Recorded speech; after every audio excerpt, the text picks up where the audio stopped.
अमेरिकी राष्ट्रपति Donald Trump Iran पर हमला करने के लिए तैयार तो हैं, लेकिन वो हमला नहीं कर पा रहे हैं और शायद वो अभी हमला कर भी नहीं पाएंगे, क्योंकि हमला हुआ तो ईरान को जो नुकसान होगा वो तो होगा। अमेरिका को जितना बड़ा नुकसान होगा, ट्रंप उसकी कल्पना भी नहीं कर पाएंगे। खुद अमेरिकी सेना भी ट्रंप को इस बात की चेतावनी दे चुकी है। अमेरिकी मीडिया भी ट्रंप को समझाने में लगा हुआ है, लेकिन ट्रंप मानने को तैयार नहीं है। तो सवाल है कि ट्रंप करेंगे क्या? अगर वो अमेरिका को होने वाले संभावित नुकसान की वजह से ईरान पर हमला नहीं करेंगे, तो क्या फिर से बातचीत ही करेंगे? और अगर उन्हें बातचीत ही करनी थी, तो वो अपने सारे फाइटर जेट्स और एयरक्राफ्ट कैरियर को मिडिल ईस्ट की तरफ क्यों भेज चुके हैं? या फिर ट्रंप का मकसद अमेरिका का नुकसान करके भी ईरान पर हमला करना है? आखिर क्या है ट्रंप का ईरान को लेकर अगला प्लान और क्या है उनको दी गई चेतावनी? आज क्लियर कट बात करेंगे इसी मुद्दे पर। नमस्कार, मैं हूं अविनाश और आप देख रहे हैं एबीपी लाइव।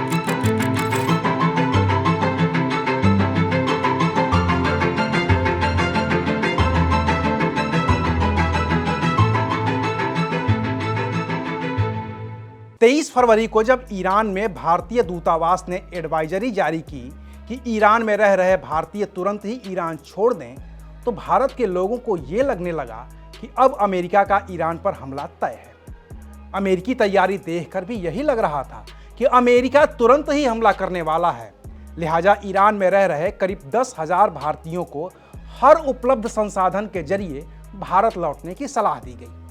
लेकिन अब अमेरिका में ही ट्रंप के फैसले को लेकर इतना विरोध हो रहा है कि ईरान पर हमले की आशंका टलती हुई दिख रही है। सबसे बड़ा सवाल उठाया है जॉइंट चीफ्स ऑफ स्टाफ के चेयरमैन जनरल डैन केन ने। अमेरिकी अखबार वॉल स्ट्रीट जर्नल की खबर के मुताबिक जनरल डैन केन ने रक्षा विभाग और नेशनल सिक्योरिटी काउंसिल की बैठक के दौरान कहा है कि ईरान के साथ जंग होने पर अमेरिका को बड़ा नुकसान उठाना पड़ेगा।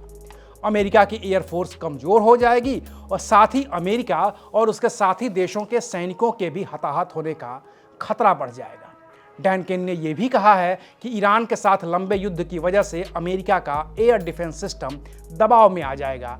अमेरिका के गोला बारूद के भंडार पर भी दबाव बढ़ेगा और इसकी वजह से अगर भविष्य में चीन के साथ या रूस के साथ उलझना पड़ा तो अमेरिकी तैयारी कमजोर पड़ सकती है।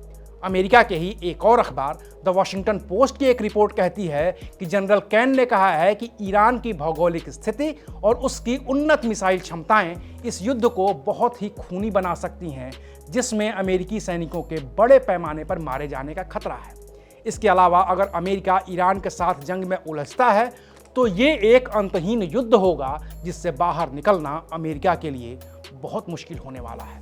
हालांकि ट्रंप ने अपनी social media site truth social पर पोस्ट कर ऐसी तमाम खबरों को गलत बताया है और कहा है कि जनरल कैन ईरान से जंग के खिलाफ नहीं है और अगर जंग हुई तो अमेरिका उसे आसानी से जीत लेगा। फिर भी ट्रंप अभी ईरान पर एयर स्ट्राइक का आदेश देने से बच रहे हैं और चाहते हैं कि ईरान के साथ हर हाल में डील हो ही जाए। इसके लिए ट्रंप ने फिर से अपने दो करीबी अधिकारियों जेरेड कुशनेर और स्टीव विटकॉफ को ईरान से बातचीत करने के लिए फिर से भेजा है। अगर ये दोनों अधिकारी डील कर लेते हैं तब तो शायद जंग हो ही ना, लेकिन अगर ये दोनों अधिकारी फेल हो जाते हैं तो फिर ट्रंप को फैसला करना है कि जंग कब शुरू होगी और उसका स्वरूप क्या होगा। वैसे ट्रंप ने कहा है कि डील फेल होने की स्थिति में वो एक छोटा हमला कर ईरान पर दबाव डाल सकते हैं, लेकिन अयातुल्लाह अली खमेनेई ने साफ कर दिया है कि जंग होगी तो छोटी नहीं होगी, बल्कि बड़े पैमाने पर ही होगी और अमेरिका को इसका खामियाजा उठाना ही पड़ेगा। लेकिन अमेरिका के ही जॉइंट चीफ्स ऑफ स्टाफ के चेयरमैन जनरल डैन केन ने ईरान की जिन बैलिस्टिक और क्रूज मिसाइलों की ओर इशारा किया है, उसे भी नज़रअंदाज नहीं किया जा सकता है। ट्रंप अभी भले ही जिद में ईरान पर हमला करने के लिए कह रहे हों, लेकिन सच तो यह है कि ट्रंप को भी ईरान की मिसाइलों का डर है।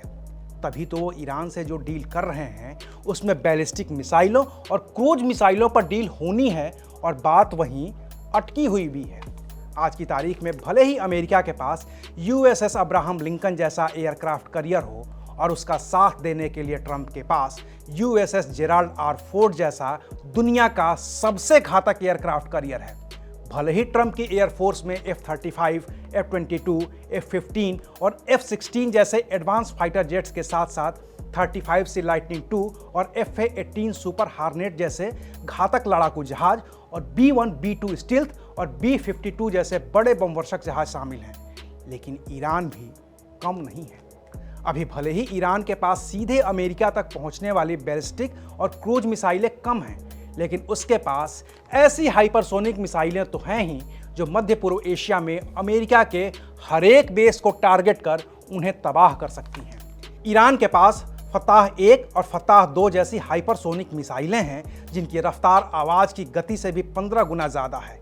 इनकी रेंज करीब 1500 किलोमीटर तक है, जो अमेरिका के एयरक्राफ्ट कैरियर और अमेरिकी एयर डिफेंस सिस्टम को चकमा दे सकती हैं। ईरान के पास खुर्रमशहर 4 या खैबर जैसी बैलिस्टिक मिसाइल भी है जिसकी रेंज 2000 किलोमीटर है। यह 1500 किलो का भारी विस्फोटक भी ले जा सकती है और मध्य पूर्व एशिया में अमेरिका के किसी भी बेस को निशाना बना सकती है।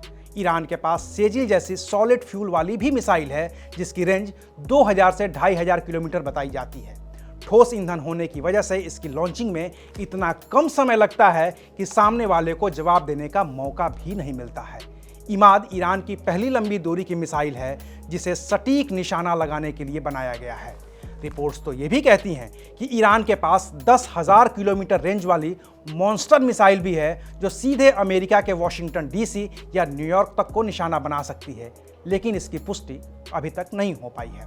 ईरान के पास पावेह, गदीर और नूर जैसी क्रूज मिसाइल्स हैं जो समुद्र में अमेरिकी जहाज़ों को आसानी से निशाना बना सकती हैं। अब अमेरिका के पास ऐसा एयर डिफेंस सिस्टम तो है कि वो ईरान की किसी भी मिसाइल का जवाब दे सके, लेकिन असली खतरा तब है जब ईरान एक साथ सैकड़ों मिसाइलें दाग दे, और वो ऐसा कर भी सकता है क्योंकि उसके पास 1000 किलोमीटर की रेंज वाली तो हज़ारों मिसाइलें हैं। अगर वो एक साथ मिसाइलें दागता है तो फिर अमेरिका का एयर डिफेंस सिस्टम इतना ओवरलोड हो जाएगा कि वो सभी मिसाइलों को रोक नहीं पाएगा, जिससे तबाही तय होगी। अमेरिका के जॉइंट चीफ ऑफ स्टाफ के चेयरमैन जनरल डैन केन ने जिस खतरे की ओर सबसे ज़्यादा बात की है वो इसी की बात है कि अगर जंग लंबी हुई तो फिर अमेरिका के खिलाफ ईरान अपना पूरा मिसाइल स्टॉक खर्च कर देगा और तब कोई भी डिफेंस सिस्टम अमेरिका को बचा नहीं पाएगा। शुक्रिया, आप देख रहे थे ABP लाइव।